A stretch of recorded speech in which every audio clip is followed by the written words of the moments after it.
Welcome back. You are watching The Core, and if you want to be part of this conversation from your living rooms, you can join the conversation on our social media handles, Twitter at Channels TV or at Adria Ahmed. On YouTube, it's at Channels Web. Use the hashtag #NGTheCore. You can also follow us on Facebook at Channels Forum. Now, Prof, before the break, we were listening to Ms. Palm talking about the fact that the unity schools have somewhat deteriorated, and the purpose for which they were built is not always met because parents are a little concerned about sending their children to those kind of schools. Part of the difficulty when we have these conversations is that we all sit here and we recognize the importance of, say, a national identity and what it will do for us as a people. The reality on the street is that our people have never been more divided. And so there's a bit of a paradox. On an intellectual level, people understand the importance of these things. On a practical level, we seem unable to grapple with the difficulties that make this difficult to come about. What are your views regarding what the issues are? I think I first want to start by making the point that identities change.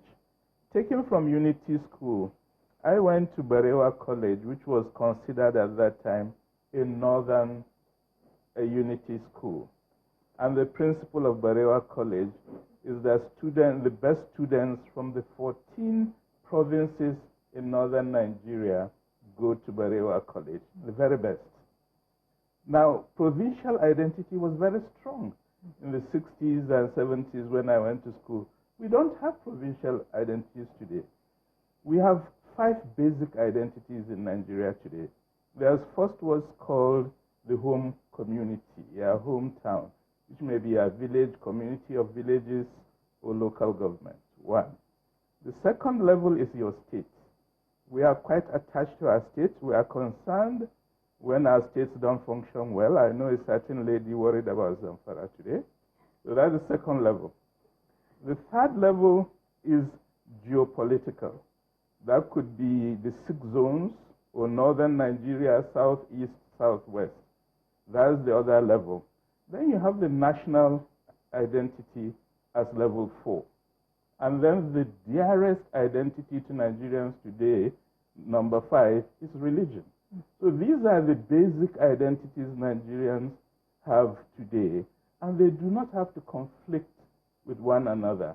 What's important is that at each level, you have obligations and you have expectations on what does that mean for you, what do I do, what do I get out of it.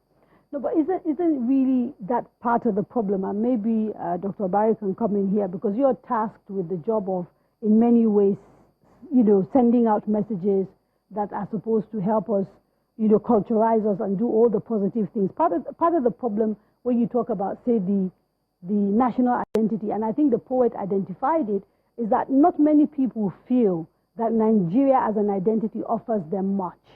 So even, if you think in terms of the benefits that accrue to you as a citizen, they tend to be divided on the basis of either your state of origin, the language that you speak, etc., etc.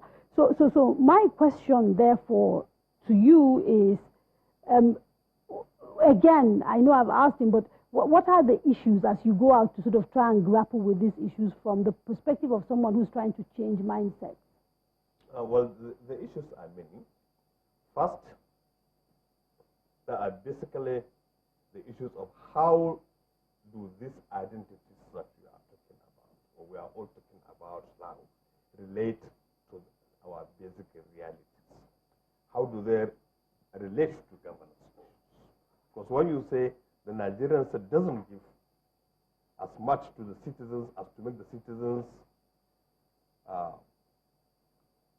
feel Nigerian, but rather either ethnic or religious identities give you more than what the Nigerian state can give you. Now, this is actually an issue that can be that is still being debated. Whether it is the chicken or the egg, which one should come first. But the point still remains: there are fundamental issues social, political issues that relate to governance. Prof has made reference to obligations and expectations. Of course, these expectations are not met, but there are also obligations that citizens have failed to also live up to. So this actually creates a gap between the expectations and the obligations.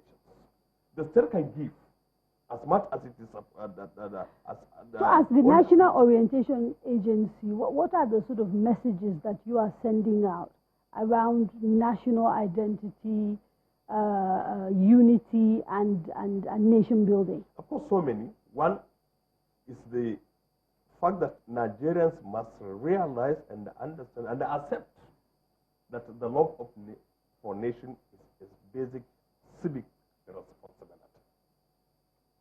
Because there are so many benefits that you reap by calling yourself a Nigerian. Okay, so that takes care of the responsibility part. What about the expectation part? Now the expectation also, now the expectation therefore is what now leads us to the question of governance. What are citizens expecting from the state? Which the state is either able to give, either fully or partially.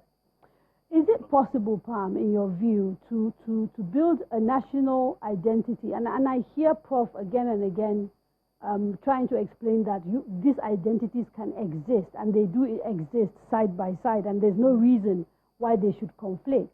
So my question is it possible to build a national identity that we can all be proud of, that allows us to work within these other identities that we have in a state where governance is an issue?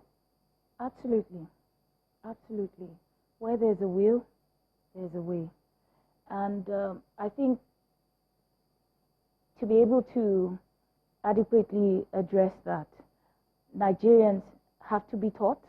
We have to understand and appreciate our diversity and not see it as us versus them.